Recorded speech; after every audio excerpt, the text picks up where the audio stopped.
नमस्कार, बहुत बहुत स्वागत है आप सभी का डीडी न्यूज के इस खास कार्यक्रम इस वक्त में। मैं हूं निखिल सिंह और क्या है इस वक्त की बड़ी खबरें जिनके बारे में विस्तार से जानने समझने को लेकर आपके मन में जिज्ञासा है। क्या है इन खबरों के मायने और क्या है इनके पीछे का एजेंडा। अगले 1 घंटे में हम बात करेंगे कुछ ऐसी ही बड़ी खबरों की जिस पर चर्चा जरूरी है और इस चर्चा में जुड़ेंगे अपने संवाददाताओं से और विशेषज्ञ मेहमानों से भी। बात करेंगे पश्चिम बंगाल की, जहां पर टीएमसी और बीजेपी के बीच दिलचस्प मुकाबला है। कई तरह के नैरेटिव्स गढ़े जा रहे हैं और वार प्रतिवार हो रहा है। आखिर किस तरह से चल रही है पश्चिम बंगाल की सियासत, इस पर बात करेंगे। और आखिरकार रायबरेली और अमेठी को मिल गया है उम्मीदवार, क्यों देरी से मिले उम्मीदवार, इस पर भी चर्चा करेंगे। साथ ही साथ अयोध्या के सांस्कृतिक जागरण का केंद्र कैसा बना है, इस पर भी हम बात करेंगे। होंगे कई अहम सवाल और जवाब, लेकिन सबसे पहले इस वक्त की हेडलाइंस। प्रधानमंत्री नरेंद्र मोदी का आज पश्चिम बंगाल और झारखंड में प्रचार। पश्चिम बंगाल के वर्धमान और कृष्णानगर में भी जनसभा। राहुल गांधी पर किया कटाक्ष, कहा राहुल गांधी को अमेठी से भागकर रायबरेली सीट चुननी पड़ी। मैं कहता हूं डरो मत, भागो मत।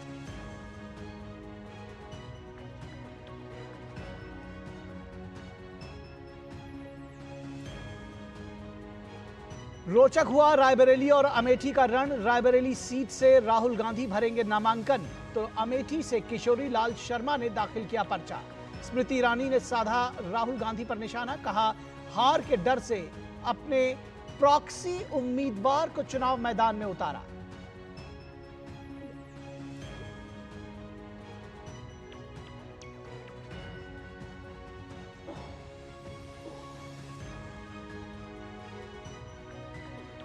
सभी दलों के स्टार प्रचारक मैदान में। भाजपा के लिए अमित शाह कर्नाटक, महाराष्ट्र और गोवा में, तो जेपी नड्डा गुजरात में कर रहे हैं रैलियां और रोड शो। प्रियंका गांधी और मल्लिकार्जुन खड़गे ने संभाली कांग्रेस की कमान। अखिलेश यादव का मैनपुरी में प्रचार जारी।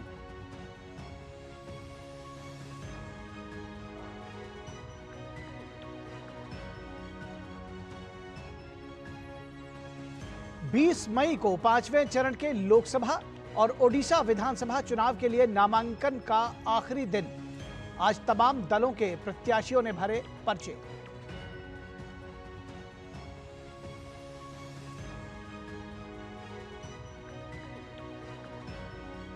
शराब नीति घोटाले में आरोपी अरविंद केजरीवाल की गिरफ्तारी की टाइमिंग पर आज सुप्रीम कोर्ट में ईडी दे रही है जवाब। दिल्ली हाई कोर्ट ने मनीष सिसोदिया की जमानत याचिका पर ईडी और सीबीआई को नोटिस जारी किया।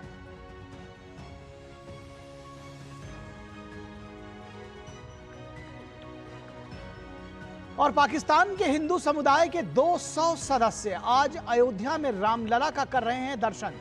देश दुनिया में राम मंदिर को लेकर बढ़ी है उत्सुकता। हर दिन 2 से 3 लाख लोग कर रहे हैं दर्शन।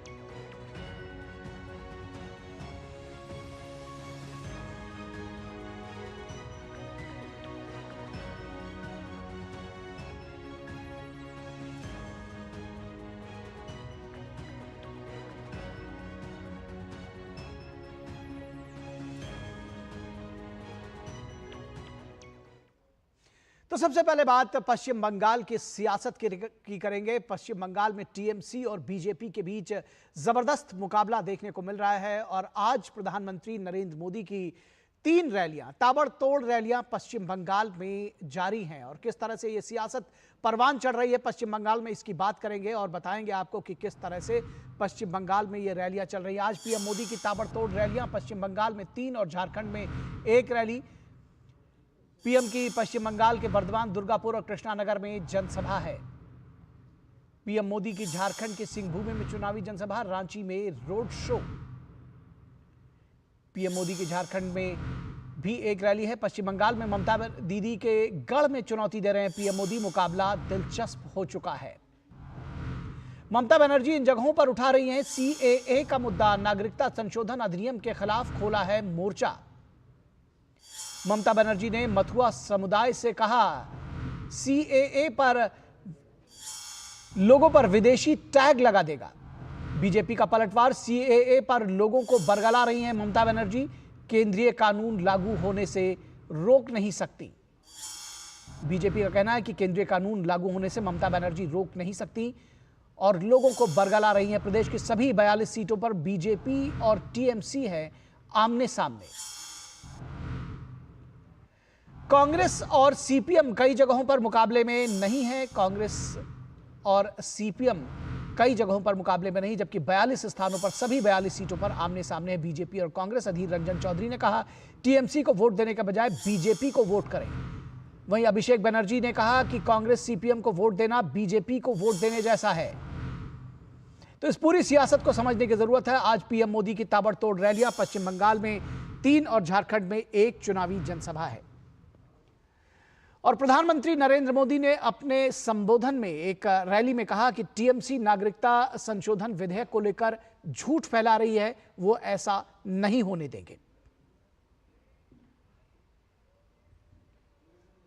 साथियों, बंगाल साक्षी है कि कांग्रेस ने धर्म के आधार पर देश को विभाजन किया था। पड़ोसी देशों में जो हिंदू, बौद्ध, जैन, ईसाई, पारसी, ये सारे अल्पसंख्यक वहां पर रहते थे, तब उनको संरक्षण देने का वादा किया गया था। 1947 में वादा हुआ है। उस वादे को निभाने के लिए आज 75 साल तक काम नहीं हुआ। अब मोदी ने किया, सीएए कानून लाया। इनमें बहुत बड़ी संख्या में मेरे दलित परिवार है, नामशूद्र परिवार है, संथाल परिवार है, जिनके साथ वहां जुल्म हुआ, वो यहां आने के लिए मजबूर हुए। लेकिन टीएमसी, लेफ्ट और कांग्रेस, ये पूरा इंडी गठबंधन सीएए को खत्म करने की घोषणा कर रहे हैं। आप सावधान रहिए, ये अपने वोट बैंक को खुश करने के लिए किसी भी हद तक जा सकते हैं। तो पीएम ने साफ तौर पर कहा कि अपने वोट बैंक को खुश करने के लिए ये किसी भी हद तक जा सकते हैं और सीएए पर लोगों को बरगला रही हैं। पश्चिम बंगाल की मुख्यमंत्री ममता बनर्जी ये आरोप लगाया प्रधानमंत्री नरेंद्र मोदी और बीजेपी ने। वहीं पश्चिम बंगाल की मुख्यमंत्री ममता बनर्जी का कहना है कि सीएए लोगों पर विदेशी टैग लगा देगा। क्या कहा उन्होंने, आइए सुनते हैं।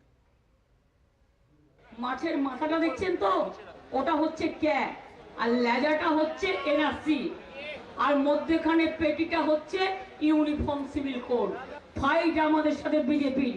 দিল্লিতে ইন্ডিয়া জোট কি করবে আমরা দেখে দেব, কিন্তু বাংলায় আমরা লড়ছি বিজেপির সাথে। একটা ভোটও যেন অন্য কোনো দলে না যায়, তৃণমূল কংগ্রেস ছাড়া। और इस पूरी खबर पर बातचीत करने के लिए हमारे साथ हमारे संवाददाता प्रसेनजीत बख्शी इस वक्त कोलकाता से जुड़ रहे हैं। उनसे और अधिक समझने की कोशिश करेंगे पश्चिम बंगाल की सियासत। ये सीएए पर इतना जो बवाल मचा हुआ है, क्यों भ्रम फैलाने की कोशिश हो रही है? आखिर इससे किसको फायदा होने वाला है? ममता बनर्जी जो लगातार लोगों को कह रही हैं प्रसेनजीत की विदेशी टैग लग जाएगा, ऐसा क्यों है? क्या है इसके पीछे की सियासत? नहीं निखिल, देखिए, बारी बारी में मैं पिछले कई महीनों से कहने की कोशिश कर रहा था कि ये 30% की चुनाव है, 30% की चुनाव है। ममता की सोच ये है कि अगर मैं 30% आगे लेकर ये चुनाव में उतर सकती है तो हो सकता है कि बाकी जगहों से अगर 10-15% जुगाड़ कर ले तो उनका काम खत्म हो जाएगा। तो जिसके बारे में मैं ये 30% कह रहा हूं, जो फुटेज आपने दिखाया, ममता बनर्जी का जो भाषण आपने सुनाया, उस भाषण का फुटेज देखने से पता चल जाता है कि मैं किस तरह से ये 30% की बात कह रहा था। ये 30% को साथ में लाने के लिए उन्होंने इस डर का माहौल पैदा करने की कोशिश में लगी हुई है। और उसके साथ भी जो बाकी लोग हैं, जो उस वक्त की ईस्ट पाकिस्तान से हिंदुस्तान आए हुए थे, उनमें से ऐसे कई सारे लोग हैं जो अभी भी इस दर्द को नहीं भूले हैं और पूरी तरह से हिंदुस्तान में उनका जो जो अधिकार होना चाहिए वो नहीं हुआ है। तो इसीलिए जैसे प्राइम मिनिस्टर भी कह रहे थे कि पिछले 75 सालों में जो हुआ नहीं है वो आज होने जा रहा है, या वो आज होने के लिए जो कुछ भी कानूनी कार्रवाई है वो बीजेपी की तरफ से या एनडीए की सरकार की तरफ से किया गया है। अब ऐसे कई सारे लोकसभा केंद्र है जहां पे इस तरह की लोग रहते हैं, जिसको हम मोतुआ या नमशूद्र या बाकी कुछ भी कहे, चाहे वो रानाघाट हो, चाहे वो कृष्णनगर हो, चाहे वो बर्दवान की इलाका हो, चाहे वो बनगा हो, बारासत हो, बसीरहाट हो, और नॉर्थ बंगाल में कई जगह है जहां पे इन तरह के लोग रहते हैं जो पिछले 75 साल तक एक भारत के नागरिक होने के लिए तरस गए हैं। वो उन्हीं लोगों के लिए सीएए बनाया गया है, लेकिन एक तरफ मुसलमान वोटों को साथ में लाने के लिए और दूसरी तरफ इन हिंदू लोगों को डराने के लिए ममता की ये जो रवैया है, इस रवैया से लड़ना जरूरी है बोल के प्राइम मिनिस्टर की भाषण में हमने सुना। निखिल जी जी जी जी जी। अब अगर हम बात करेंगे जो पश्चिम बंगाल में मुद्दे हैं भ्रष्टाचार को लेकर के या संदेश खाली को लेकर के, कितनी मुश्किल में नजर आ रही ममता बनर्जी? क्या यही वजह है कि सीएए जैसे मुद्दे उठाए जा रहे हैं? इसीलिए ना बार बार उन्होंने मुद्दे को लोगों की ध्यान भटकने की कोशिश में लगी हुई है और सीएए पर लाने की कोशिश कर रही है। क्योंकि अगर संदेश खाली में आ जाए, अगर एसएससी मतलब शिक्षक भर्ती घोटाले पे आ जाए या बाकी घोटालों में, चाहे वो गाय तस्करी हो, चाहे वो पत्थर हो, चाहे वो बालू हो, कुछ भी हो, उसमें अगर चुनाव हो जाए तो तृणमूल के लिए मुश्किल है। तो इसीलिए उन्होंने ये जो फियर साइकोसिस पैदा करने की कोशिश है, ये फियर साइकोसिस पैदा करने की कोशिश में लगी हुई है। निखिल जी जी जी। एक बात चलते चलते मैं बहुत संक्षेप में आपसे समझना चाहूंगा कि ये जो सीपीएम, कांग्रेस, बीजेपी, अधीर रंजन चौधरी का कहना कि टीएमसी के बजाय बीजेपी को वोट दे दो, टीएमसी की तरफ से इस तरह के बयान आना कि बीजेपी को वोट दे, अगर सीपीएम या टीएमसी को वोट दे रहे हैं तो वो बीजेपी को वोट देने के बराबर है, किस तरह की सियासत, इसको देखते हैं? क्या कुछ संदेश ये अपने वोटर्स को देना चाहते हैं? देखिए, लोग वोट के मैदान में प्रचार के लिए इसीलिए जाते हैं कि मुझे वोट दीजिए, किसको आप ना दीजिए, इस तरह की नैरेटिव ये पहली बार हम अधीर रंजन चौधरी और ममता बनर्जी से या अभिषेक बनर्जी से सुन रहा हूं। इनको वोट मत दीजिए, इनको वोट देने का मतलब बीजेपी को वोट देना, और इनको वोट मत दीजिए, उसके जगह पे बीजेपी को वोट दीजिए। अरे पहले तो ये बताइए कि मुझे वोट दीजिए। तो इन लोगों के लिए ना अधीर रंजन चौधरी के पास ना ममता बनर्जी के पास ये कहने के लिए है कि आप मुझे वोट दीजिए, ये हम लोगों को वोट दीजिए। ये चिंता इन लोगों की इस बात की है कि बाकी लोगों को अगर वोट मिल जाए तो हमारा क्या होगा। तो इसीलिए इस तरह की बड़गलाने की कोशिश में इन दोनों लगे हुए हैं। निखिल जी जी जी जी। निश्चित तौर पर तो दिलचस्प हो गया है जो 42 सीटें हैं पश्चिम बंगाल की, वहां पर मुकाबला। बहुत शुक्रिया इस तमाम बातचीत और जानकारी के लिए प्रसेनजीत बख्शी। और इसके बाद बात करेंगे कि आखिरकार रायबरेली और अमेठी को मिल गया है अपना उम्मीदवार और किस तरह से वहां पर सियासत सर चढ़कर बोल रही है, आखिर क्या कुछ है इसके मायने, इस पर चर्चा करेंगे। लेकिन रुकेंगे एक छोटे से ब्रेक के लिए, कहीं मत जाइएगा, जल्द हाजिर होंगे। अरे ममता, कहाँ जा रही है भरी दोपहरी में? कहीं नहीं माँ, बस वोट डाल कर आई। बाहर धूप देख रही है? तुम इतनी कड़ी धूप में मीलों चलकर पानी लेने जाती थी और आज हमारे घर में खुद पानी चलकर आता है। अरे माँ, जिसने घर तक नल से जल पहुँचाया है उसको वोट देने के लिए धूप छांव थोड़ी ना देखेंगे। चलो माँ, साथ चलते हैं। जिसकी गारंटी ने जिंदगी संवारी, उसको वोट देने की गारंटी हमारी। कमल का बटन दबाएं, भाजपा को जिताएं। स्वागत है आपका ब्रेक के बाद, और बात करेंगे उत्तर प्रदेश की सियासत, या ये कहें कि कांग्रेस की सियासत, और बात रायबरेली और अमेठी की कि आखिरकार रायबरेली और अमेठी को मिला उम्मीदवार। देश की हाई प्रोफाइल सीटों में से शुमार अमेठी और रायबरेली में भी आज नामांकन पूरा हुआ है और ये नामांकन पर सभी की निगाहें थी। अमेठी और रायबरेली में आज नामांकन का काम पूरा हुआ है, दिन में 3 बज चुके हैं, तो जाहिर तौर पर अब 5वें चरण का नामांकन पूरे देश भर में पूरा हो गया है। रायबरेली और अमेठी को लेकर कांग्रेस पार्टी ने नामांकन के आखिरी दिन तक सस्पेंस बनाकर रखा। आधी रात को कांग्रेस पार्टी ने रायबरेली में राहुल गांधी और अमेठी से केएल शर्मा के नाम घोषित किए। अमेठी से बीजेपी सांसद स्मृति ईरानी चुनाव लड़ रही हैं, मौजूदा सांसद हैं, और रायबरेली से दिनेश प्रताप सिंह को बीजेपी ने चुनाव मैदान में उतारा है। पश्चिम बंगाल की एक चुनावी रैली में पीएम मोदी ने राहुल गांधी पर जमकर निशाना साधा है। पीएम ने कहा कि वो कहते थे कि डरो मत, वे स्वयं डरकर भाग गए। वो कहते थे कि डरो मत, लेकिन डरकर भाग गए। मैंने पहले ही कहा था कि शहजादे वायनाड हारने वाले हैं, वे दूसरी सीट खोजेंगे। डरो मत कहने वाले से मैं कहना चाहूंगा कि अरे डरो मत, भागो मत। तो पीएम ने सीधे तौर पर कटाक्ष किया राहुल गांधी पर। 5वें चरण के नामांकन के आखिरी दिन राहुल गांधी ने रायबरेली से पर्चा भरा है। सोनिया गांधी के रायबरेली छोड़ने के बाद लोगों के मन में ये एक सवाल था और उनको लगता था कि इस सीट पर प्रियंका गांधी चुनाव लड़ेंगी, लेकिन एक बार फिर प्रियंका पुरानी भूमिका में या फिर से राहुल गांधी के चुनाव प्रचार को संभालेंगी।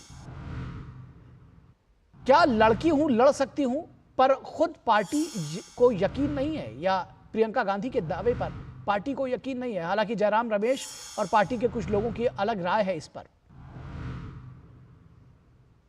राहुल गांधी राजनीति और शतरंज के मजे खिलाड़ी हैं, हर दांव सोच समझ कर चलते हैं, यह कहना है जयराम रमेश का। सोनिया गांधी चाहती थी कि राहुल और प्रियंका दोनों चुनाव लड़ें।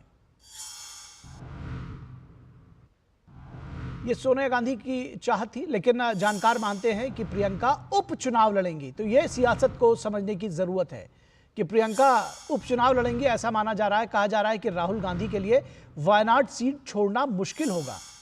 अगले वर्ष वहां चुनाव हैं, अगर वो जीते भी तो 1 महीने के बाद ये सीट छोड़ देंगे। जब दोनों में से चुनाव की बारी आएगी और रायबरेली वो जीत भी जाते हैं तो उसको छोड़ देंगे। रायबरेली से 5 बार की सांसद रही सोनिया गांधी इस बार राजस्थान से राज्यसभा पहुंच गई हैं। और अमेठी में 2004 से चुनाव लड़ रहे राहुल गांधी ने 2019 में हार के बाद विरासत की इस सीट को क्यों छोड़ा, यह सवाल आगे भी बना रहेगा। तो इस सीट को क्यों छोड़ा, यह सवाल जो है वो आगे भी बना रहेगा। और प्रधानमंत्री ने, जैसा कि हमने आपको बताया कि प्रधानमंत्री ने कहा कि डरो मत, भागो मत। क्या कुछ कहा प्रधानमंत्री ने राहुल गांधी को लेकर के, क्या निशाना साधा, ये आपको सुनाते हैं।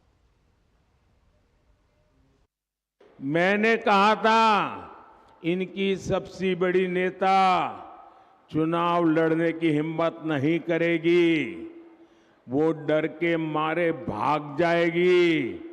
और वो भाग करके राजस्थान गई और राजस्थान से राज्यसभा में आई और हुआ भी यही। मैंने पहले ही बता दिया था कि शाहजादे वायनाड में हारने वाले हैं और हार के डर से जैसे ही वायनाड में मतदान समाप्त होगा वो दूसरी सीट खोजने लग जाएंगे। और अब दूसरी सीट पर भी उनके सारे चेले चपाटे कह रहे थे अमेठी आएंगे, अमेठी आएंगे, लेकिन अमेठी से भी इतना डर गए, इतने डर गए, वहां से भागकर अब रायबरेली में खोज रहे हैं रास्ता। ये लोग घूम घूम कर सबको कहते हैं डरो मत। मैं भी आज उन्हें कहता हूं और बड़े जी भर के कहता हूं, अरे डरो मत, भागो मत। तो प्रधानमंत्री ने चुटकी ली और कहा कि डरो मत, भागो मत। वही कांग्रेस के वरिष्ठ नेता जयराम रमेश कुछ अलग कह रहे हैं। वो उन्होंने सोशल मीडिया प्लेटफॉर्म एक्स पर राहुल गांधी के रायबरेली से चुनाव लड़ने को लेकर लिखा है कि इसे लेकर कई लोगों की कई राय है। उन्होंने आगे लिखा कि याद रखें कि वो राजनीति और शतरंज के अनुभवी खिलाड़ी हैं। पार्टी नेतृत्व काफी विचार विमर्श के बाद और एक बड़ी रणनीति के तहत अपने फैसले लेता है। इस एक फैसले ने भाजपा, उनके समर्थकों और उनके चाटुकारों को हताश कर दिया है। उन्होंने बिना नाम लिए प्रधानमंत्री पर भी आक्रमण किया। उन्होंने कहा कि भाजपा के स्वयंभू चाणक्य जो परंपरागत सीट की बात करते थे, अब समझ नहीं पा रहे हैं कि क्या जवाब दें। रायबरेली सिर्फ सोनिया जी की ही नहीं बल्कि ये खुद इंदिरा गांधी की भी सीट रही है। ये कोई विरासत नहीं, ये एक जिम्मेदारी और कर्तव्य है। और जहां तक गांधी परिवार की बात है तो सिर्फ अमेठी रायबरेली ही नहीं, उत्तर से लेकर दक्षिण तक पूरा देश गांधी परिवार का गढ़ है। और राहुल गांधी उत्तर प्रदेश की से 3 बार और केरल से 1 बार सांसद रहे हैं। प्रधानमंत्री विंध्य के नीचे एक भी सीट से चुनाव लड़ने की हिम्मत आखिर क्यों नहीं जुटा पा रहे हैं, तो सवाल उल्टा जयराम रमेश ने किया है। बहरहाल इस पूरे विषय पर चर्चा करने के लिए हमारे साथ 3 खास मेहमान जुड़े हुए हैं, उनसे आपका हम परिचय करा दें। हमारे साथ बीजेपी के प्रवक्ता जयराम रमेश, माफ कीजिएगा, जयराम रमेश की बाइट पढ़ते पढ़ते उनका नाम मेरे जुबान पर आ गया। बीजेपी के प्रवक्ता हमारे साथ जयराम विप्लव जी जुड़े हुए हैं। जयराम विप्लव जी, बहुत स्वागत है आपका। और यश श्रीवास्तव हमारे साथ कांग्रेस के प्रवक्ता जुड़े हुए हैं। यश जी, बहुत स्वागत है आपका। और विनोद मिश्रा हमारे संपादकीय सलाहकार, वो भी जुड़े हुए हैं। विनोद जी, बहुत स्वागत है। और विनोद जी, अगर आपके साथ हम इस चर्चा की शुरुआत करना चाहें और ये समझना चाहें कि आखिर बात हो रही थी अमेठी की और राहुल गांधी पहुंच गए रायबरेली, आखिरी मौके तक ये सस्पेंस बनाकर रखना, और ये सवाल तो तब भी उठेंगे विनोद जी कि आखिर अमेठी छोड़ा क्यों? निखिल, मैं आप ही की रिपोर्ट से आता हूं। जब आप जयराम रमेश जी का ये ट्वीट सुना दिखा रहे थे तो उन्होंने विरासत की बात कही है। तो ये देखिए कि बहुत इंटरेस्टिंग चीज़ है कि 70 साल की विरासत रायबरेली है गांधी परिवार की।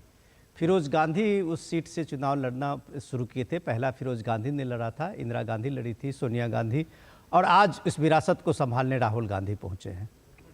ये ऐसा भी नहीं है, खुद राहुल गांधी, ये इंदिरा गांधी भी चुनाव वहाँ 1977 में हारी थी। तो ऐसा नहीं है कि अमेठी रायबरेली जो है उस विरासत में लोगों ने उनको एक बार सचेत नहीं किया हो।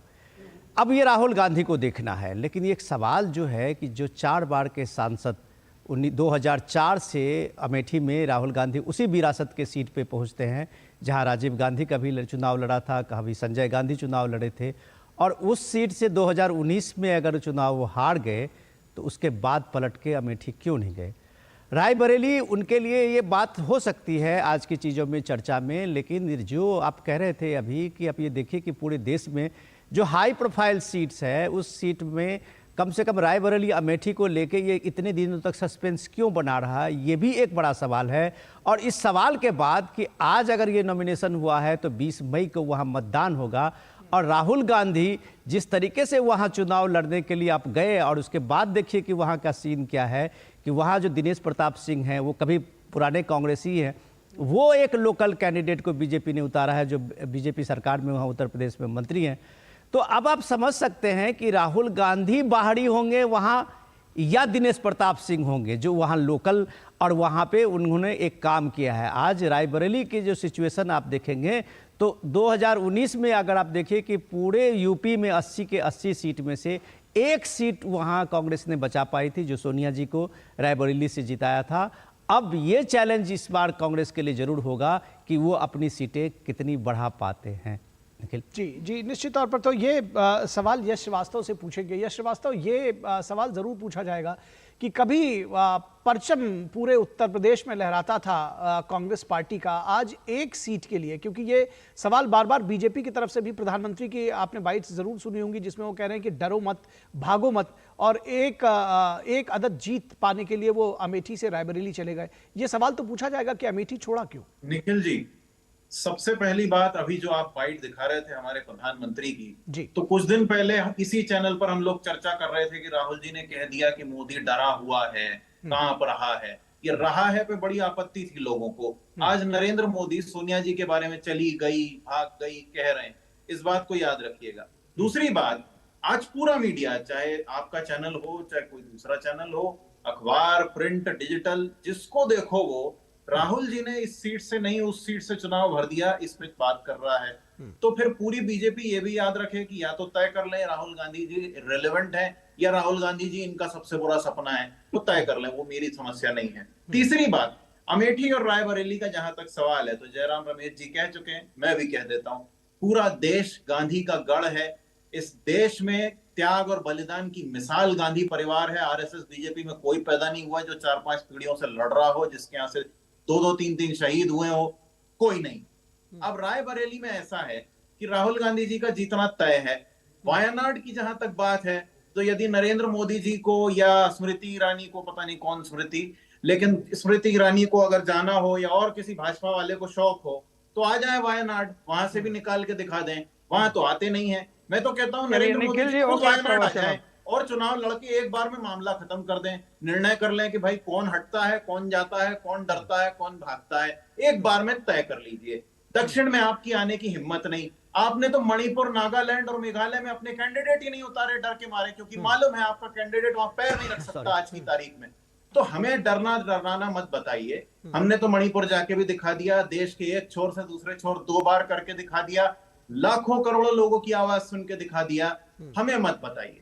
आप ये बताइए कि 10 साल ये पूर्ण बहुमत की सरकार लेके आपने जो देश बर्बाद किया है, उसका जवाब जब जनता आपसे मांगेगी तब आप क्या करेंगे? ठीक है, ठीक है, इसका जवाब हम ले लेते हैं। दरअसल चलकर जाने की बात नहीं हो रही थी कि मणिपुर गए या कहाँ गए, बात इलेक्शन में कंटेस्ट होने की हो रही थी, लेकिन इस बात का जवाब जयराम विप्लव जी से, ठीक है, ठीक है, जयराम विप्लव जी से जवाब ले लेते हैं। जयराम विप्लव जी ये कह रहे हैं कि दरअसल ये कोई इशू नहीं होना चाहिए कि अमेठी छोड़कर रायबरेली क्यों चले गए, और आपके जो शीर्ष नेतृत्व है बीजेपी के, उनके पास हिम्मत नहीं कि वो साउथ में जाके लड़ सके। देखिए, विरासत की सियासत जो भी पार्टियां और परिवार इस देश में कर रही हैं, उसके जो नेतृत्व करने वाले लोग हैं, उनकी स्थिति ऐसी क्यों है कि वो जनता को सोचने पर मजबूर कर देते हैं। आप देखिए, राहुल गांधी को लें या हमारे बिहार में लालू का परिवार लड़ रहा है उनको लें, या कहीं और देख लीजिए, ये लोग चुनाव हारने के बाद कभी भी वापस अपने क्षेत्र में नहीं जाते हैं। ये चुनावी चांद बन गए हैं। जब चुनाव आता है तभी ये चांद की तरह अपने अपने चुनावी क्षेत्रों में दिखाई पड़ते हैं। राहुल गांधी अमेठी हारे, 5 साल अमेठी से गायब रहे। जब सांसद थे तब भी वो गायब रहते थे। इस देश की सबसे वीआईपी सीट किसको कहा जाएगा? जहां से आज देश के प्रधानमंत्री हैं। और जब प्रधानमंत्री अपने क्षेत्र का रेगुलर दौरा करते हैं, एक सांसद के रूप में काम करते हैं, भले वो प्रधानमंत्री रहे हो, तो बाकी लोगों को भी उससे सीखना चाहिए। इसलिए आज अमेठी हो, चाहे रायबरेली हो, या कोई और सीट हो, या पाटलिपुत्र हो, या फिर सारण की सीट हो, ये तमाम क्षेत्रों की मतदाताओं को ये अच्छे से समझ में आ गया है कि उनको सांसद चुनना है, और एक ऐसा सांसद जो क्षेत्र में भी रहे और संसद में, सदन के भीतर भी खड़े होकर अपने क्षेत्र के प्रति जिम्मेवारी का निर्वहन करे। वायनाड के सांसद ने वायनाड के प्रति क्या काम करके दिखाया, ये वायनाड की जनता जानती है। और वायनाड में हार पूरी तरह से दिख गया इनको। जब चुनाव हो गया तो इन्होंने दूसरा दरवाजा खोला है अपने लिए। रायबरेली से एग्जिट का नया रास्ता ढूंढना चाहते हैं, लेकिन रायबरेली के लोग भी उतने ही समझदार हैं, वो वापस गलती नहीं करेंगे। आज जो सबसे बड़ा सवाल है, 3 प्रमुख बातों को राहुल गांधी हो या उनके गठबंधन के लोग हो, भारत की जनता जानना चाहती है। पहली बात, इस संविधान बदल देंगे ऐसा झूठ राहुल गांधी क्यों बोलते हैं? नंबर 1। नंबर 2, देश में आरक्षण समाप्त हो जाएगा ऐसा झूठ वो क्यों बोलते हैं? नंबर 3, ओबीसी, एससी और एसटी का रिजर्वेशन कर्नाटक, तेलंगाना, आंध्र प्रदेश और जामिया मिलिया इस्लामिया की तर्ज पर राहुल गांधी और उनकी पार्टी मुस्लिमों को क्यों देना चाहती है? और लोकतंत्र के सबसे बड़े पर्व में खुद प्रतिभागी बनकर ये कह रहे हैं कि लोकतंत्र समाप्त हो जाएगा। तो ये जो दुष्प्रचार और झूठ का चरित्र है, वो बताता है कि हार की हताशा में इंडी गठबंधन डूब चुका है। मोदी जी की विकास की आंधी के सामने ये फेल हो चुके हैं। ये वही मोदी जी हैं जिन्होंने अर्थव्यवस्था को 5वें नंबर पर लाया। ये वही मोदी जी हैं जिनके राज में महंगाई दर 5% से कम रही। ये वही मोदी जी हैं जिनके राज्य में प्रति व्यक्ति आय 68,000 से बढ़कर 2,09,000 हो गई। ये वही मोदी जी हैं जिन्होंने विकास के अनगिनत काम किए, जल कल्याण की योजनाएं घर घर पहुंचाई। और 60 करोड़ लोगों को जब आयुष्मान कार्ड देते हैं ना मोदी जी, तो वो देश के लोग मोदी जी के साथ खड़े होते हैं। ठीक है, झूठ बोलकर दशकों तक देश को लूटने वाले परिवार के साथ खड़े नहीं होते। ठीक है, लूटने की विरासत है। ठीक है, ठीक है। जयराम विप्लव जी आपके पास आएंगे, यश श्रीवास्तव जी आपके पास आएंगे इन सवालों का जवाब लेने के। लेकिन उससे पहले प्रधानमंत्री ने एक न्यूज एजेंसी को 20 अप्रैल को एक साक्षात्कार में पहले ही ये दावा किया था कि वायनाड में चुनाव होती है वो दूसरी सीट तलाशेंगे, क्योंकि कांग्रेस अपनी हार मान चुकी है। ये सुनाते हैं कि प्रधानमंत्री ने क्या कुछ कहा था। वायनाड में निकल गए। इस बार उनकी हालत ये है कि वो इंतजार कर रहे हैं कि जैसे ही 26 तारीख को वायनाड का पोलिंग हो जाएगा, वे किसी और सीट की घोषणा उनके लिए होगी। वो दूसरी सीट की तलाश में है। ये पक्का लिख के रखिए मेरे शब्द। और मैंने एक बार घोषणा की थी पार्लियामेंट में कि उनके बड़े बड़े नेता अब लोकसभा लड़ने वाले नहीं है, वो राज्यसभा में जाएंगे। और मेरे कहने के 1 महीने के बाद उनके सबसे बड़े नेता को राज्यसभा से आना पड़ा, लोकसभा छोड़ देनी पड़ी। तो ये पराजय पहले से स्वीकार कर लिया है जी। तो ये थी प्रधानमंत्री की बात। 20 अप्रैल को ये इंटरव्यू दिया था, 20 अप्रैल को दरअसल एयर हुआ था और उसके बाद ये आरोप जो लगे हैं। कांग्रेस नेता अशोक गहलोत का क्या कहना है? उनका कहना है कि सीटों के बंटवारे को लेकर आलाकमान का ये फैसला जो है वो बिल्कुल सही है। उन्होंने सीटों पर जीत का दावा किया। सोच समझ के फैसला हुआ, अच्छा फैसला हुआ है। दोनों सीटें जीतेंगे भारी बहुमत से। पूरे देश भर में माहौल गया है, मैसेज गया है एक्स्ट्रा ऑर्डिनरी। कार्यकर्ता में बहुत उत्साह है। ठीक है, तो इस चर्चा को आगे बढ़ाते हैं। हमारे साथ 3 खास मेहमान, जयराम विप्लव बीजेपी की तरफ से, यश श्रीवास्तव कांग्रेस की तरफ से और विनोद मिश्रा हमारे कंसल्टिंग एडिटर हमारे साथ बने हुए हैं। यश श्रीवास्तव जी, एग्जिट का रास्ता रायबरेली से ढूंढा जा रहा है, ये आरोप सीधे तौर पर लगाए जा रहे हैं और अभी आपने प्रधानमंत्री को भी सुना, उन्होंने कहा कि आखिर जो वायनाड का चुनाव होते ही दूसरी सीट तलाशेंगे और 26 तारीख तक का कोई अनाउंसमेंट नहीं होगा। कल आधी रात में अनाउंसमेंट किया गया, तो सवाल तो पूछे ही जाएंगे। निखिल जी, मुझे बड़ा ज्यादा हैरानी तो नहीं है, फिर भी मैं ये बात रेखांकित करूंगा कि सब तरह के जो रेखांकन होते हैं कि भाई आधी रात को हुआ और ऐसा हुआ वैसा हुआ, ये सब कांग्रेस के संदर्भ में क्यों होते हैं? अब ये विप्लव जी को शायद अपनी पार्टी के बारे में नहीं मालूम है, ये हमें परिवारवाद बता रहे हैं। इनको बताइए, इनकी पार्टी के कारण देश ने वर्ल्ड कप का मैच हार लिया, क्योंकि जो चीफ बैठे हुए हैं वर्ल्ड कप में बीसीसीआई के, वो किस तरह के, क्या उनकी काबिलियत है? निखिल जी, कम से कम कुछ समझदार लोगों को बुलाइए, तुम डिबेट में बैठे। उनको ना तो बोलना आता है, उनको ना बोलना आता है। इस तरह के कमेंट्स मत करिए, कौन बोल रहा है कौन नहीं बोल पा रहा है। समझदार, मैं दोनों लोगों को कहूंगा, दोनों लोगों को अपने पॉइंट्स रखें। ठीक है, ठीक है, ठीक है। यश जी जल्दी खत्म करिए, उसके बाद फिर मैं जाऊंगा, इस बात का जवाब दूंगा जयराम विप्लव से। दीजिए, आपने विप्लव जी को समय दिया है, मुझे भी दीजिए। ठीक है। तो बीसीसीआई का जो अध्यक्ष हमारे देश का बैठा हुआ है, उसकी काबिलियत हम देख चुके हैं। उसके बाद अब ब्रजभूषण को क्योंकि टिकट नहीं दे सकते, तो ब्रजभूषण, अरे भाई राहुल गांधी की काबिलियत कब तक देखोगे? बोलेंगे तो फिर मैं भी बोलूंगा। नहीं अरे बकवास बंद करिए, मुद्दों पर बात करिए। जयराम विप्लव जी उनको बोलने दीजिए ना, जयराम विप्लव जी उनको खत्म कर लीजिए। मुद्दा बीसीसीआई है क्या? नहीं, उनको खत्म कर दीजिए, उसके बाद आप जवाब दीजिएगा। ये सारी बातें आप कहिएगा। मुद्दा बीसीसीआई है, मुद्दा बीसीसीआई नहीं है, उनको खत्म तो कर लेने दीजिए। वो मुद्दे पर नहीं बोलेंगे तो ये भी पब्लिक देख रही है।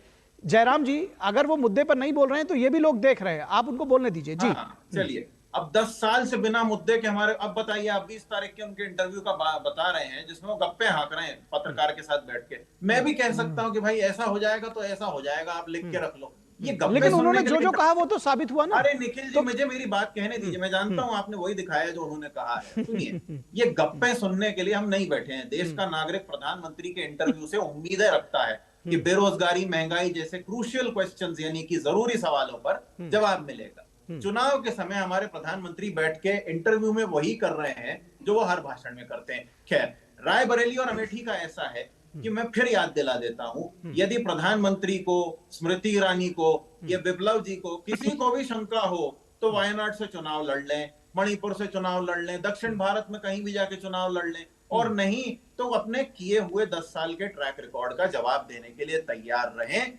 देश की जनता अब इनकी ये फालतू की टिकटॉक बाजी से त्रस्त हो चुकी है। ठीक है, चलिए, आपने जवाब दे दिया। दरअसल आप जवाब तब भी नहीं दिया आपने उस बात का कि आखिर रात जो है इस तरह का जो आधी रात में जो टिकट जारी किया गया, आप कह रहे हैं कि वो गप मार रहे हैं। दरअसल वो वही बात तो कहना चाह रहे हैं कि जो उन्होंने कहा था वही तो सच साबित हुआ। गप तो तब होता जब वो सच साबित ना होता।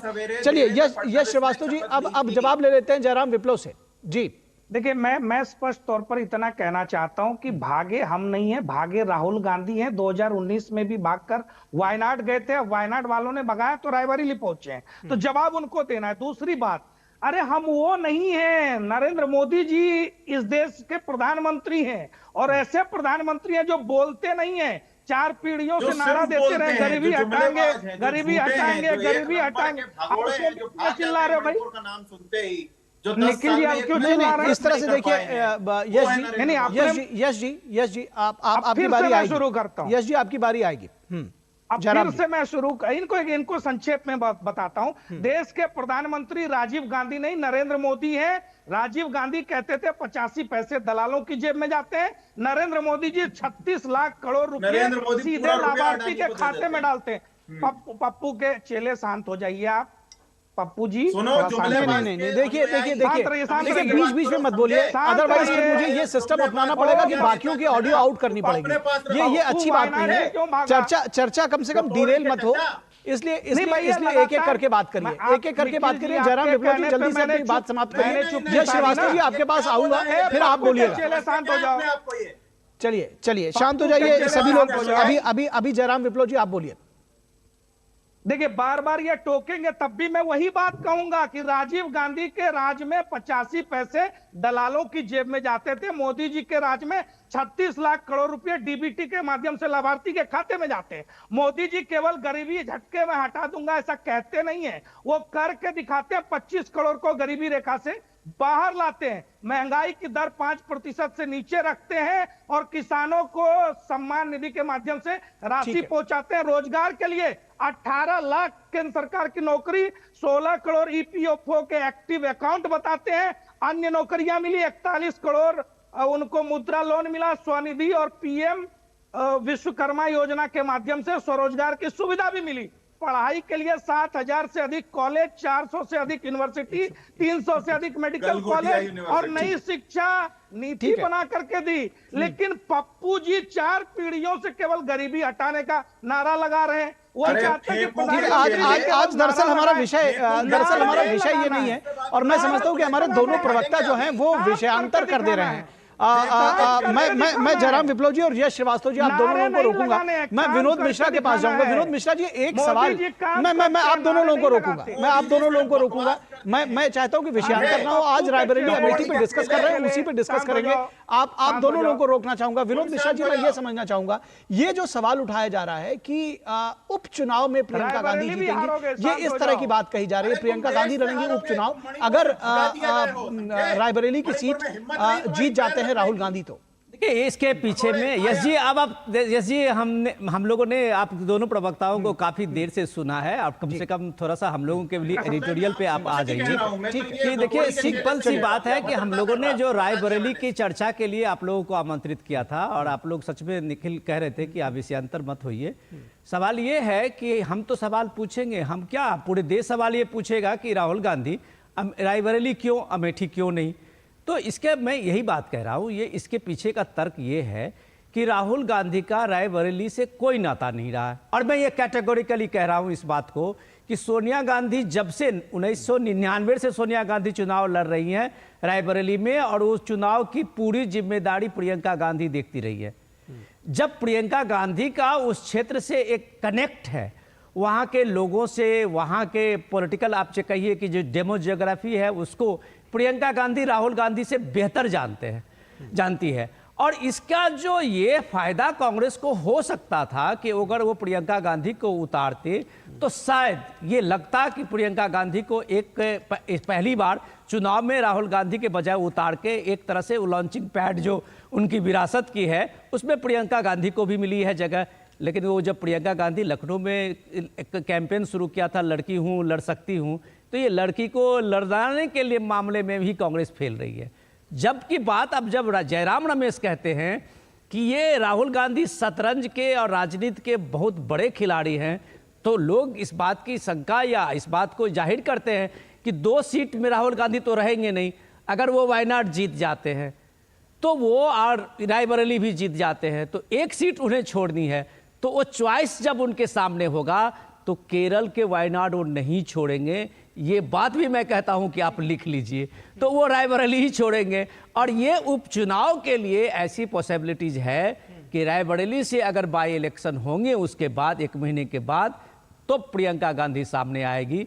तो वो एक तरह से आप कहिए कि उनके लिए एक रास्ता बनाया जा रहा है कि राहुल गांधी लड़ रहे हैं, वो वहाँ इलेक्शन जीत जाएंगे।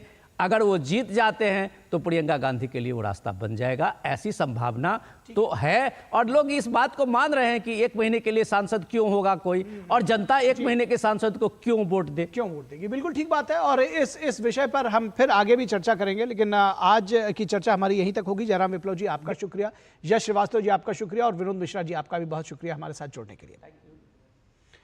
और यहां से आपको लिए चलेंगे केंद्रीय गृह मंत्री और बीजेपी के वरिष्ठ नेता अमित शाह एक चुनावी सभा को संबोधित कर रहे हैं, वहां आपको लिए चलते हैं।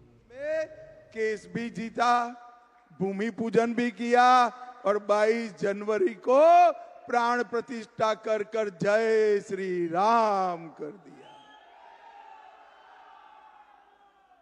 भाई और बहनों, मैं उद्धव ठाकरे को बता सकता हूं, पूछ सकता हूं और पूछना भी चाहता हूं, क्या उद्धव ठाकरे जी मुंबई में सभा कर कर कह सकते हैं अयोध्या में राम मंदिर बना वो अच्छा हुआ?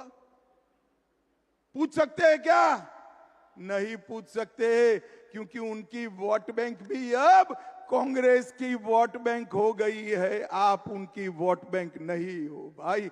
उन्होंने राम मंदिर को अटकाने वालों के साथ मुख्यमंत्री बनने के लिए समाधान करने का काम उद्धव ठाकरे जी ने किया। भाई और बहनों, ट्रिपल तलाक हटाना चाहिए या नहीं हटाना चाहिए? जोर से बोलिए। हटाना चाहिए नहीं हटाना चाहिए? मैं उद्धव जी को चैलेंज कर कर जाता हूं। उद्धव जी कल प्रेस कर कर बोल दो मोदी जी ने ट्रिपल तलाक हटाया वो अच्छा किया। वो नहीं बोल पाएंगे। मुझे बताओ भाइयों बहनों, बम धमाका करने वाले PFI पर बैन लगाना चाहिए या नहीं लगाना चाहिए? जोर से बोलो, लगाना चाहिए नहीं लगाना चाहिए? क्या उद्धव ठाकरे कह सकते हैं कि PFI पर बैन लगाए अच्छा हुआ? वो नहीं कह सकते। अरे अब तो दिन आ गए हैं वो जय शिवाजी जय भवानी का नारा लगाते हुए भी डरते हैं। भाइयों बहनों, मोदी जी ने धारा 370 को हटाया, राम मंदिर का मार्ग प्रशस्त किया, PFI पर बैन लगाया और ट्रिपल तलाक समाप्त किया और देश में यूनिफॉर्म सिविल कोड लाकर मुस्लिम पर्सनल लॉ को समाप्त करने का काम नरेंद्र मोदी जी ने किया। अभी सिर्फ उत्तराखंड में आया है, मोदी जी ने संकल्प पत्र में घोषणा की है कि मोदी जी को तीसरी बार प्रधानमंत्री बना दो, पूरे देश भर में UCC लाने का काम और मुस्लिम पर्सनल लॉ समाप्त करने का काम नरेंद्र मोदी जी। और भाइयों बहनों, कांग्रेस पार्टी ने अपने एजेंडा में कहा है हम ट्रिपल तलाक को वापस लाएंगे, 370 को वापस लाएंगे, पर्सनल लॉ वापस लाएंगे। अब उद्धव जी, कांग्रेस पार्टी के घोषणा पत्र के साथ आप सहमत हो या नहीं हो? बताओ, आप जवाब दीजिएगा उद्धव जी, मौन मत हो जाइएगा। रत्नागिरी सिंधुदुर्ग नहीं, पूरे महाराष्ट्र की जनता आपसे जानना चाहती है कि आप ट्रिपल तलाक के समर्थक हो या हटाओगे? मुस्लिम पर्सनल लॉ के समर्थक हो या हटाना चाहते हो? 370 हटाना चाहते हो या रखना चाहते हो? आतंकवादियों को जवाब देना चाहते हो या वोट बैंक के लिए उनको बिरयानी खिलाना चाहते हो? उद्धव ठाकरे, आपको जवाब देना पड़ेगा। ऐसा नहीं चलेगा। बाला साहब की विरासत ऐसे नहीं मिलती है उद्धव जी। बाला साहब के यहां आपने जन्म लिया, विरासत तो नारायण राणे, एकनाथ शिंदे और राज ठाकरे के पास रह गई। आप कब की पीछे छोड़कर चले गए। भाई और बहनों, ये महाराष्ट्र का चुनाव असली शिवसेना कौन है वो तय करने वाला चुनाव है। भाइयों बहनों, एक प्रकार से ये इंडी अलायंस जो है एक प्रकार से औरंगजेब फैन क्लब बन गई। अब सिंधुदुर्ग, रत्नागिरी वालों को तय करना है कि मोदी जी के साथ जाना है या औरंगजेब फैन क्लब के साथ जाना है। भाइयों बहनों, हम जब नाम बदलते हैं औरंगाबाद का, तब भी ये विरोध करते हैं। और उद्धव जी, मैं बताना चाहता हूं, ये नाम संभाजी महाराज के नाम से आपके स्वर्गीय पूज्य पिताजी श्रद्धेय बाला साहब ठाकरे जी ने रखा था, जिनको भाजपा शिवसेना सरकार ने जमीन पर उतारा। भाइयों बहनों, मोदी जी ने ये 10 साल के अंदर गरीबों के कल्याण के लिए ढेर सारे काम किए। मोदी जी ने 60 करोड़ से ज्यादा गरीबों को प्रति व्यक्ति प्रति माह 5 किलो अनाज फ्री ऑफ कॉस्ट देने का काम किया। मोदी जी ने 14 करोड़ शौचालय गरीब माताओं के घर में बनाए। मोदी जी ने 11 करोड़ गरीब माताओं को गैस का सिलेंडर दिया। तो आप देख रहे थे महाराष्ट्र के रत्नागिरी से बीजेपी के वरिष्ठ नेता और गृह मंत्री, केंद्रीय गृह मंत्री अमित शाह का लाइव भाषण। वो एक जनसभा को संबोधित कर रहे थे। उन्होंने सीधे तौर पर जो विपक्षी दल है महाराष्ट्र में उनके ऊपर निशाना साधा और बीजेपी के जो तमाम कार्य हैं उसको जनता के बीच में लेकर वो आए। और उसके बाद हम चर्चा करेंगे इस वक्त में कि किस तरह से अयोध्या बना है नव जागरण का, पुनर्जागरण का एक बड़ा केंद्र और किस तरह से उभर रहा है, इस पर हम चर्चा करेंगे। लेकिन रुकेंगे एक छोटे से ब्रेक के लिए। आप कहीं मत जाइएगा, जल्द हाजिर होंगे। आज हमारे देश की तरफ आंख उठाकर देखने का कोई साहस नहीं करता। पहले हम अपने देश में डरकर चलते थे, अब हमारे दुश्मन उनके देश में भी सेफ नहीं है। 10 सालों से देश सुरक्षित है। देश की सुरक्षा के साथ कोई कॉम्प्रोमाइज नहीं। ये है मोदी की गारंटी। और मोदी जी को वोटिंग, ये है हमारी भी गारंटी। कमल का बटन दबाएं, भाजपा को जिताएं। स्वागत है आपका ब्रेक के बाद और बात करेंगे अयोध्या के पुनर्जागरण की, नव जागरण की। आज पाकिस्तान से 200 से ज्यादा हिंदू सिंधियों का एक दल अयोध्या पहुंचा है। तो ये जो नव जागरण है ये सिर्फ भारत तक सीमित नहीं है, बल्कि जो आसपास के देश है, ये कहा जाए कि दुनिया भर में ये जो नव जागरण है इसकी ज्योति फैल रही है। आज पाकिस्तान से 200 से ज़्यादा सिंधियों का एक दल अयोध्या पहुंचा है। भारत की सांस्कृतिक पहचान बने रामलला के दर्शन की ललक लेकर ये लोग यहाँ पहुंचे हैं। पाकिस्तान में रह रहे सिंधी समाज और हिंदुओं की आस्था अयोध्या को लेकर हमेशा से रही है। लेकिन राम मंदिर निर्माण के बाद अयोध्या पहुंचकर रामलला के दर्शन की उत्सुकता को साफ तौर पर समझा जा सकता है कि किस तरह से ये उत्सुकता है। श्री राम नगरी तीर्थ क्षेत्र ट्रस्ट के कामेश्वर चौपाल कहते हैं कि दुनिया भर से प्रवासी भारतीयों का यहां आना लगा रहता है। रामलला विराजमान के प्राण प्रतिष्ठा के बाद प्रवासियों के लिए अयोध्या मानो वेटिकन सिटी बन गई है। 22 जनवरी को ऐतिहासिक अयोध्या के आयोजन के बाद 2 करोड़ से ज्यादा लोगों ने अब तक वहां दर्शन किए हैं। पिछले हफ्ते मॉरिशस और श्रीलंका के डेलीगेट्स भी रामलला के दर्शन के लिए पहुंचे थे। तो जैसा कि हम कह रहे हैं कि दुनिया भर से डेलीगेट्स और श्रद्धालु पहुंच रहे हैं रामलला के दर्शन के लिए। अब तक दुनिया के 100 से ज्यादा देशों के डेलीगेट्स ने अयोध्या पहुंचकर रामलला के दर्शन किए हैं। बदले भारत ने विकास के साथ विरासत को भी बखूबी संभाला है। धार्मिक स्थलों की भव्यता लौटी है तो लाखों लोगों को रोजगार भी मिला है। न केवल भारत की जीडीपी बढ़ी है बल्कि सांस्कृतिक वैभव ने गर्व का एहसास भी कराया है। तो ये इसके जो मल्टीफेसेटेड जो असर है वो साफ तौर पर देखा जा सकता है। किस तरह से ये जो भक्त हैं वो सिर्फ भारत से नहीं, क्योंकि हम बार बार कहते हैं कि देश भर के कोने कोने से श्रद्धालु अयोध्या पहुंच रहे हैं, लेकिन देश भर के कोने कोने से नहीं बल्कि दुनिया के कोने से श्रद्धालु पहुंच रहे हैं। और इस कड़ी में आज पाकिस्तान से 200 सिंधियों का एक दल आया है, हिंदू सिंधियों का दल आया है। हमारे संवाददाता शैलेंद्र मिश्रा अयोध्या से हमारे साथ जुड़े हुए हैं।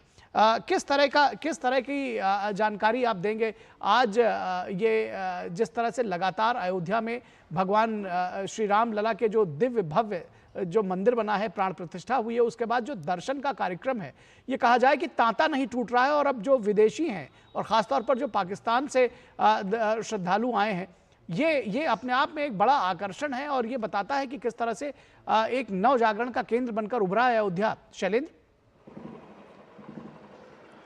देखिए, जब रामलला की प्राण प्रतिष्ठा हुई तभी ये बात कही गई थी कि दुनिया के सबसे बड़े धार्मिक केंद्र के तौर पर अयोध्या नगरी जानी जाएगी। और उसके अब संकेत हम देख रहे हैं कि बीते कुछ महीनों में साफ तौर पर दिखाई दे रहे हैं। न केवल देश के लाखों लोग हम देख रहे हैं कि हर हफ्ते आ रहे हैं अयोध्या रामलला के दर्शन के लिए, बल्कि दुनिया भर से तमाम लोग अयोध्या आ रहे हैं। और आज हमने देखा कि पाकिस्तान के सिंधी समाज से जुड़े 200 से ज़्यादा लोग अयोध्या आए हुए हैं रामलला के दर्शन के लिए।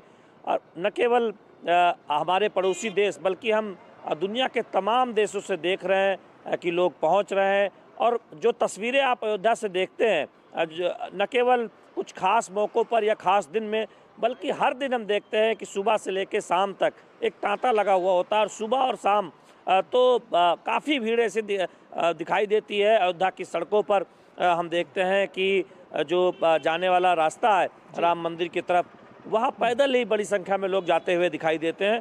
तो निश्चित तौर पर ये दिखाता है कि अयोध्या में एक तरह से जो आकर्षण का केंद्र जो कहा जा रहा था ये कि आकर्षण का केंद्र है शैलेंद्र, सांस्कृतिक वैभव का जो गर्व है उसका एहसास तो करा ही रहा है। जो सोशियो इकोनॉमिक्स की बात हम कर रहे हैं, जिस तरह से रोजगार के अवसर बढ़े हैं, उनको लेकर के क्या कहेंगे?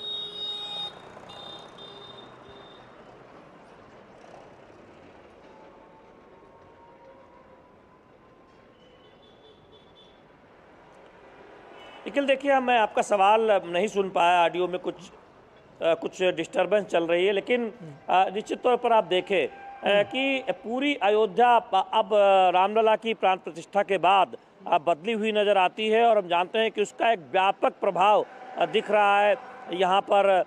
एक तरह से किसी से भी बात कीजिए, किसी अयोध्यावासी से बात कीजिए, वो इस बात को बहुत अच्छी तरीके से बताता है कि कैसे अयोध्या पूरी बदल चुकी है और तेजी से आगे बदल रही है। अयोध्या के प्रवेश करते ही हम ये जो नगरी है, शुक्रिया अदा करेंगे, आपको धन्यवाद देंगे कि अयोध्या किस तरह से बदली है। और इस बदलाव में जो सोशियो इकोनॉमिक डेवलपमेंट की बात जिसको हम कर रहे हैं, वो निश्चित तौर पर एक बड़ा परिवर्तन का वाहक बनी है अयोध्या। ये सांस्कृतिक नवजागरण के साथ साथ एक बड़ा बदलाव रोजगार के तौर पर, सोशियो इकोनॉमिक डेवलपमेंट के तौर पर भी साफ तौर पर देखा जा सकता है।